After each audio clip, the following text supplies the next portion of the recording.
आदाब नाज़रीन, आप देख रहे हैं गुलिस्तान न्यूज़। 12 बज चुके हैं। उर्दू खबरनामा लेकर मैं आपका मेज़बान गौहर कुछ आपकी खिदमत में हाजिर। तफसीलात से पहले नजर डालते हैं सुर्खियों पर।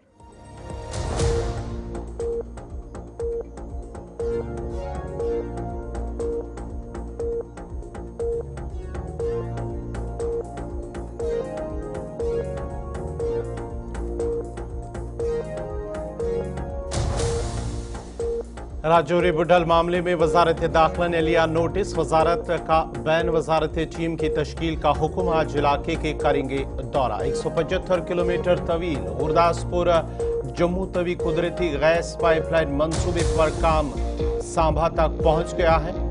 गजा में जंगबंदी का आगाज आज से, दूसरा मरहला बेनतीजा रहा तो जंग दोबारा शुरू करेंगे, बेंजामिन नेतन्याहू का बयान।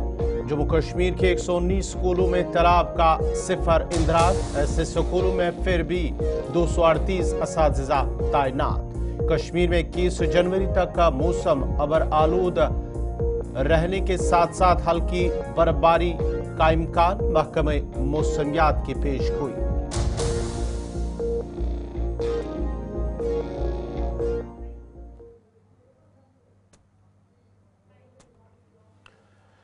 और पेश खबरों की तफसील। मन की बात के 118वें एपिसोड में वज़ीर-ए-आज़म नरेंद्र मोदी ने आज कहा है कि यौम जमहूरिया के हवाले से जो तकरीब होने वाली है वो ख़ास है और ये यौम जमहूरिया हिंदुस्तान की 75वीं सालगिरह है। इस साल हिंदुस्तान के आईन के नफाज के 75 साल मुकम्मल हो रहे हैं और उन्होंने कहा कि वो आईन साज असम्बली के उन तमाम अजीम शख्सियात को जिन्होंने मुकद्दस आईन दिया है उनको खराज पेश करते हैं। का गणतंत्र दिवस बहुत विशेष है। ये भारतीय गणतंत्र की 75वीं वर्षगांठ है। इस वर्ष संविधान लागू होने के 75 साल हो रहे हैं। मैं संविधान सभा के उन सभी महान व्यक्तित्वों को नमन करता हूं जिन्होंने हमें हमारा पवित्र संविधान दिया। संविधान सभा के दौरान अनेक विषयों पर लंबी लंबी चर्चाएं हुई। वो चर्चाएं संविधान सभा के सदस्यों के विचार, उनकी वो वाणी हमारी बहुत बड़ी धरोहर है। आज मन की बात में मेरा प्रयास है कि आपको कुछ महान नेताओं की ओरिजिनल आवाज सुनाऊं। साथियों, जब संविधान सभा ने अपना काम शुरू किया तो बाबा साहब आम्बेडकर ने परस्पर सहयोग को लेकर एक बहुत महत्वपूर्ण बात कही थी। उनका ये संबोधन इंग्लिश में है। मैं उसका एक अंश आपको सुनाता हूं। So far as the ultimate goal is concerned, I think none of us need have any apprehensions. None of us need have any doubt. But my fear, which I must express clearly, is this. Our difficulty, as I said, is not about the ultimate future. Our difficulty is how to make the heterogeneous mess that we have today take a decision in common and march in a cooperative way on that road which is bound to lead us to unity. Our difficulty is not with regard to the ultimate. Our difficulty is with regard to the beginning. साथियों, बाबा साहब इस बात पर जोर दे रहे थे कि संविधान सभा एक साथ एक मत हो और मिलकर सर्वहित के लिए काम करे।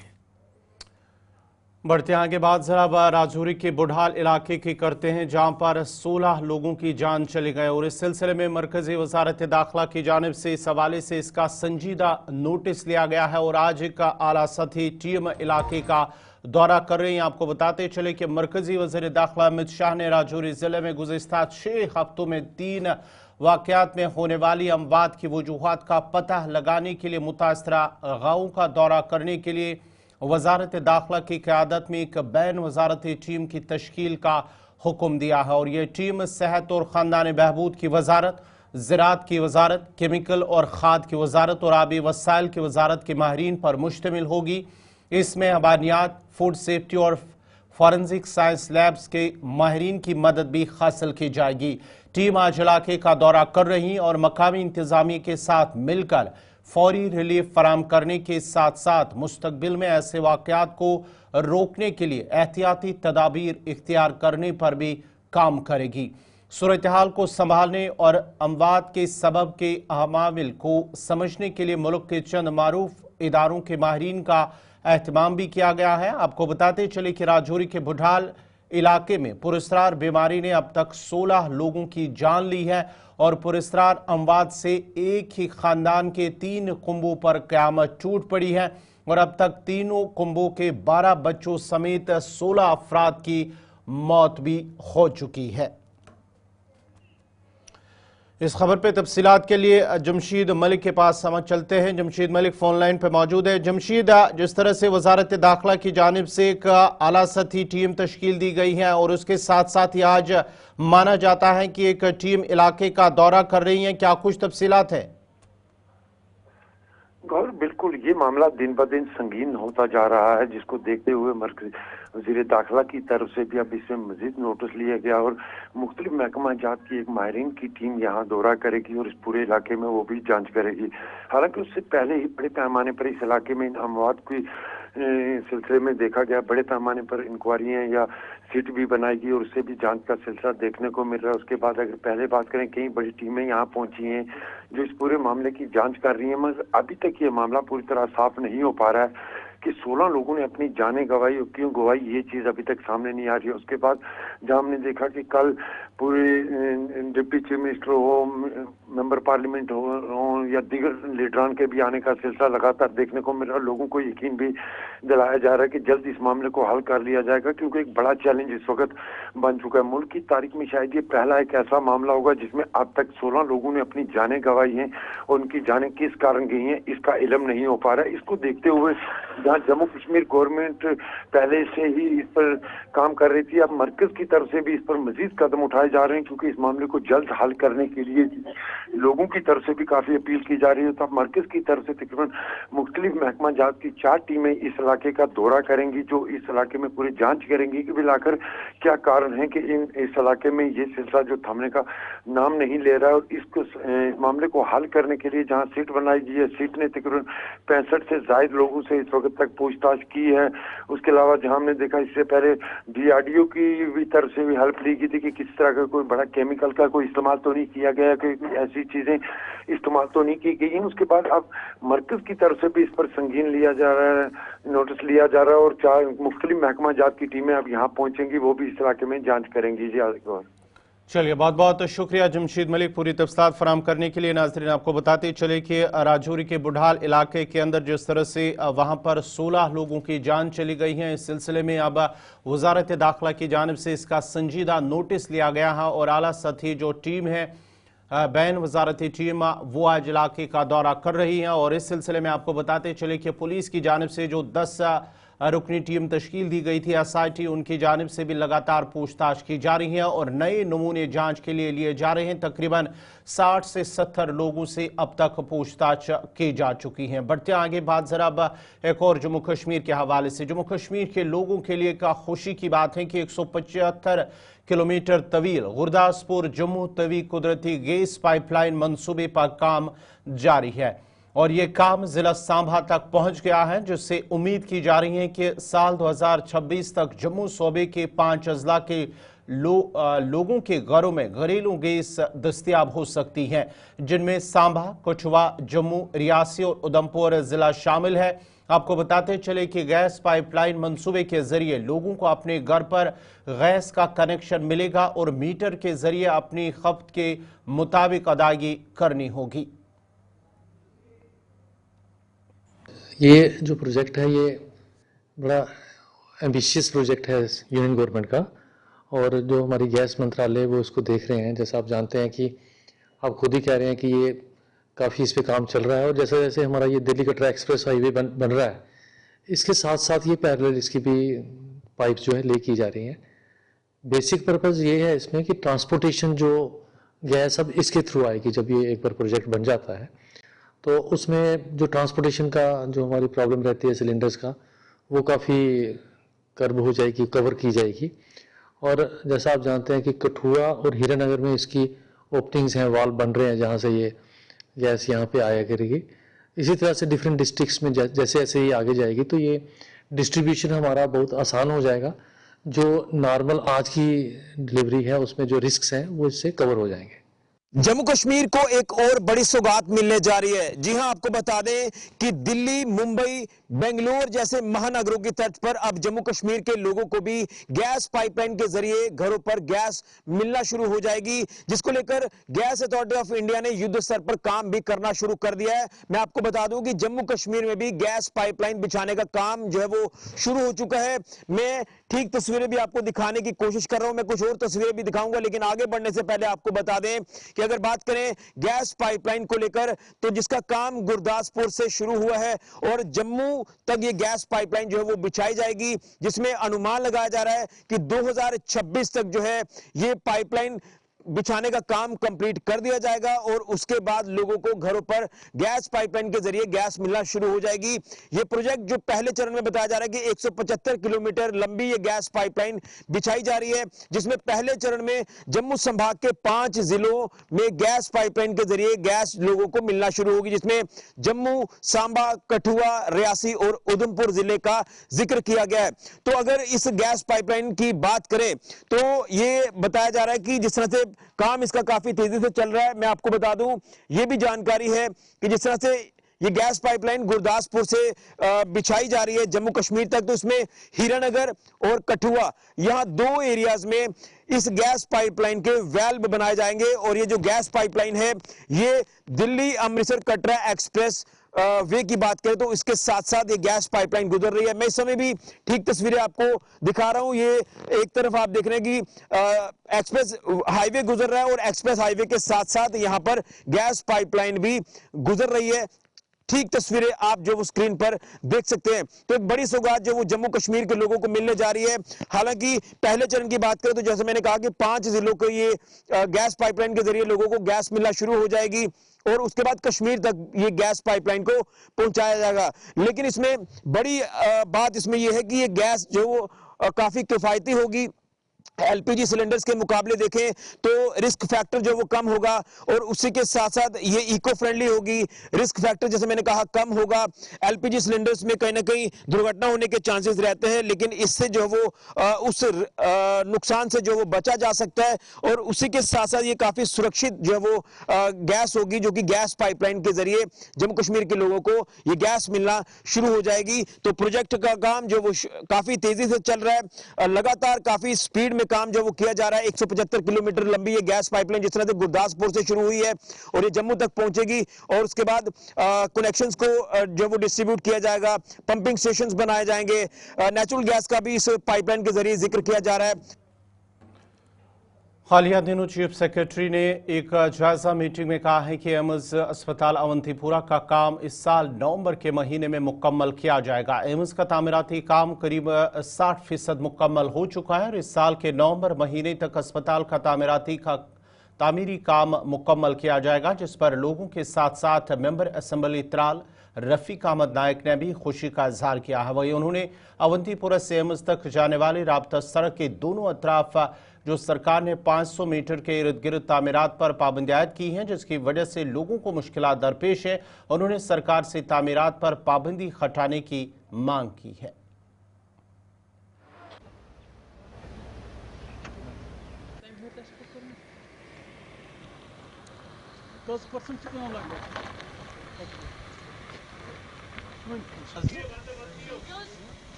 के बारे में यही कहूँगा कि चीफ सेक्रेटरी साहब का पहले मैं बहुत शुक्रिया करता हूँ कि उन्होंने ज़ाती दिलचस्पी ली। वो ऐसी ही दिलचस्पी बाकी कश्मीर के जितनी भी तामीरी तरक्याती प्रोग्राम है, ख़ास कर मेरी त्राल कॉन्स्टिट्यूंसी के जम्मू कश्मीर बिल्कुल उमूम और बिलखुसूस मेरे त्राल की जो मैंने उनको इनके पास एक मेमोरेंडम दिया उसकी तरफ भी वो ध्यान देंगे। एक अच्छे इंसान है, एक अच्छे एडमिनिस्ट्रेटर है और खुशी का मुकाम है कि एक ख्वाब पूरा होने वाला है अवंतीपोरा में एम्स के रूप में।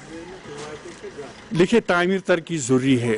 अवंतीपोरा एक छोटा इलाका है, वहाँ उतनी ही ज़मीन है जितनी लोगों के पास है। अगर उनको हम तामीरी या तरक्याती प्रोग्रामों में शामिल नहीं करें या रोकेंगे तो वो बेचारे कहाँ जाएंगे। जहाँ तक सरकारी कानून का ताल्लुक है, रिलैक्स करनी चाहिए उनके लिए वहाँ कानून, और हॉस्पिटल भी बनना चाहिए, उसकी खूबसूरती भी पे असर ना पड़े लेकिन लोगों की रोज़मर्रा ज़िंदगी भी पे असर ना पड़े। मैं इसकी गुजारिश करता हूँ चीफ सेक्रेटरी साहब से कि वो इसकी तरफ भी ध्यान दें। लेकिन अभी जो चीफ सेक्रेटरी साहब ने खुद कहा कि 61% इसमें अभी काम हुआ है 58 ब्लॉक्स पे, तो हमें उम्मीद है इसमें काम में तेज़ी लाई जाए, क्योंकि यहाँ का 4-5 महीने का जो मौसम होता है, ये विंटर होता है, हार्श एक क्लाइमेट होता है, तो काम बहुत सुस्त रफ्तारी से होता है इन 2-4 महीनों। हमें उम्मीद है कि ये प्रेस्टीजियस जो प्रोजेक्ट है पूरे कश्मीर के लिए, इसको जल्द अज जल्द तकमील तक पहुंचाया जाए, इसका काम पूरा हो जाए ताकि लोगों के लिए एक हेल्थ केयर फैसिलिटी, बड़ी हेल्थ केयर फैसिलिटी पूरे कश्मीर को मिले। देखिए, हम आपकी वसात से चीफ सेक्रेटरी साहब को एक अपील करना चाहते हैं। एम्स मैन रोड से तकरीबन 2 किलोमीटर की दूरी पर है, लेकिन जो एम्स के राइट और लेफ्ट साइड ज़मीन लोगों की पड़ी है, इवन की जो एस्टेब्लिशमेंट बस्तियां हैं अभी 100 साल से पहले, इन दोनों तरफ से 500 मीटर्स की जो बैन लगी है, नो कंस्ट्रक्शन जोन, जिस पे लोग बड़े परेशान हैं, बड़े मायूस है इससे। हमें उम्मीद है कि चीफ सेक्रेटरी साहब इस पे रिव्यू और एक मीटिंग जो उन्होंने इस पे नो कंस्ट्रक्शन जोन की बैन रखी है 500 metres from left and right side, ये पूरा अवंतीपोरा इस बैन में आता है। मुझे उम्मीद है कि चीफ सेक्रेटरी साहब लोगों की इस परेशानी को, ताकि जो लोग घरों में 4-4 बच्चे इकट्ठे रहे ताकि वो अपने ज़मीनों पे मकान बनाए, या हमारी जो एस्टेब्लिशमेंट बस्ती है 4 वार्ड्स इसमें थे, क्रालमला, कथरू माता, हरपोरा, बिलाल कॉलोनी, जो यहाँ लोग रह रहे हैं उनका दूसरी स्टोरी बनाने नहीं देते हैं, उनकी प्लिंथ नहीं बनाए, उनका बाथरूम बनाने नहीं देते। मुझे उम्मीद है इस आर्डर को रिवोक किया जाए ताकि लोगों को ये परेशानी से छुटकारा मिले। बेसिकली जो नो कंस्ट्रक्शन जोन का आर्डर है उसमें खसर नंबर मेंशन किए गए, लेकिन फिर भी म्युनिसिपल कमेटी ये उन खसर नंबर पर नहीं बल्कि दोनों तरफ से 500 मीटर्स में जो भी खसर नंबर आते हैं जो मेंशन नहीं हुए उन पे भी वो कंस्ट्रक्शन करने नहीं देते। वो कहते हैं ये both side left and right 500 metre में सारा अवंतीपोरा टाउन आता है। हमें गवर्नमेंट से अपील है कि इस परेशानी लोगों की ये सबसे बड़ी परेशानी, इस बैन को रिवोक किया जाएगा। और एम्स के लिए अगर उनको और भी कुछ देखना है और भी एक्सटेंड करना है, उनकी ज़मीन या एक्विजिशन करनी है, उसके किया जाए ताकि लोग इस परेशानी से छुटकारा पाए, लोगों को एक रिलीफ बढ़ाने। और उम्मीद है कि इस प्रेस्टीजियस एम्स जो हमारा है प्रोजेक्ट, इसका काम माहौल को बचाने के मकसद से कश्मीर से कन्याकुमारी तक साइकिल रैली जम्मू पहुंची है और आज जम्मू से एडीजीपी जम्मू आनंद जैन ने झंडी दिखाकर रैली को रवाना किया है। इस रैली में मुल्क के मुख्तलिफ हिस्सों से बुजुर्ग शहरी शामिल हैं जो माहौल को बचाने के पैगाम को फैलाने के लिए जम्मू कश्मीर से कन्याकुमारी तक साइकिल पर सफर करेंगे। इस दौरान बात करते हुए एडीजीपी जम्मू आनंद जैन ने कहा है कि रैली फरवरी के महीने में जम्मू कश्मीर से कन्याकुमारी तक अपना सफर मुकम्मल करेगी। उन्होंने कहा कि माहौलियात को बचाने का ये पैगाम काबिल सताइश है। इस दौरान इस रैली में शरीक 64 साला मंगल बानुशाली ने कहा है कि इस रैली में शरीक तमाम अफराद की उम्र 55 साल से ऊपर है और उन्होंने मुल्क को आलूदगी से बचाने के लिए कुछ करने का इरादा किया और इसके बाद रैली निकाली है। उन्होंने कहा कि जम्मू कश्मीर पुलिस ने इस मुहिम में उनकी बहुत मदद फराहम की है।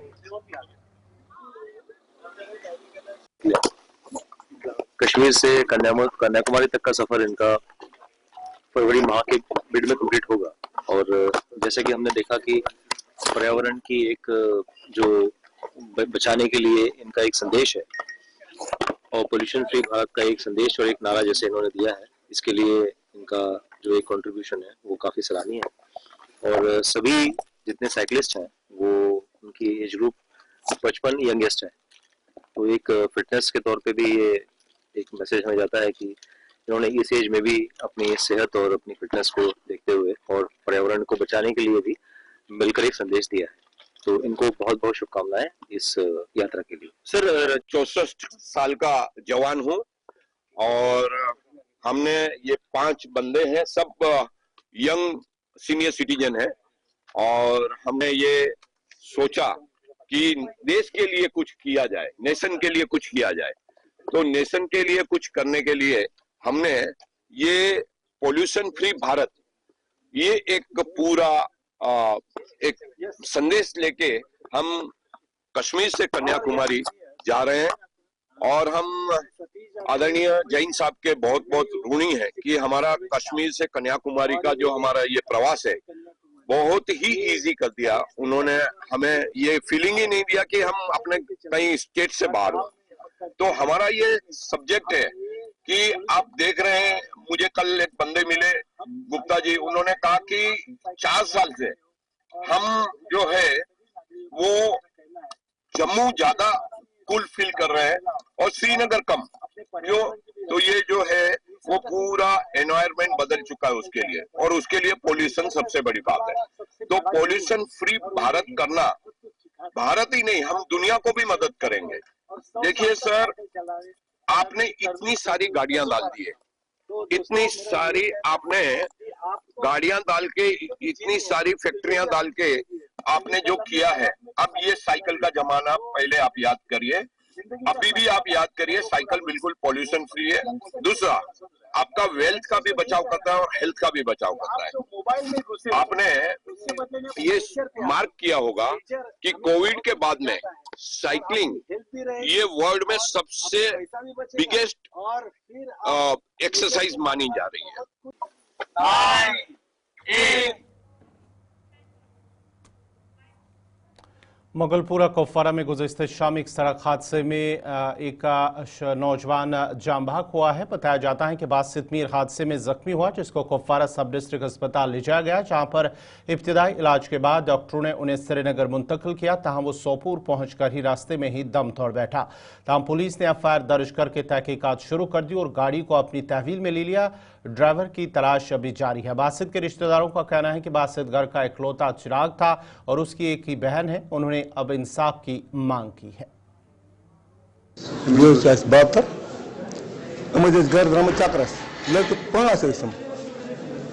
मुगलपुर बोड़ बार कदला दरियाव नाल अपर मिसाल एसएफ स्कूल नजदीक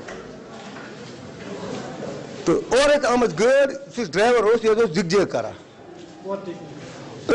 अच्छी न कह बल्कि इन पोशन दक तुनमुत तथ मे 3 जख्मी और अमिस आव वारिया ज्यादा चोट। ये एक्सीडेंट हुआ है, हमने इसमें लीगली कार्रवाई की है, एफआईआर लॉन्च हुआ है एज पर directions of the senior officers. तो हम मुलजिम को पकड़कर कैफिर किरदार तक पहुंचाएंगे, इसमें कोई दो राय नहीं है और इंसाफ होगा विक्टिम के साथ। इसकी डेथ हुई है, बताया जाता है घर में जो है इकलौता बेटा, एक भाई और एक बहन थी। हाँ, ये इकलौता बेटा है, ये सही बात है। नाज़रीन, इसी के साथ ही उर्दू खबरनामा इख्तिताम पज़ीर हुआ चाहता है। अपने मेज़बान गौहर कुछ को इजाज़त दीजिए और आप गुलिस्तान न्यूज़ देखते रहिए। अल्लाह हाफ़िज़।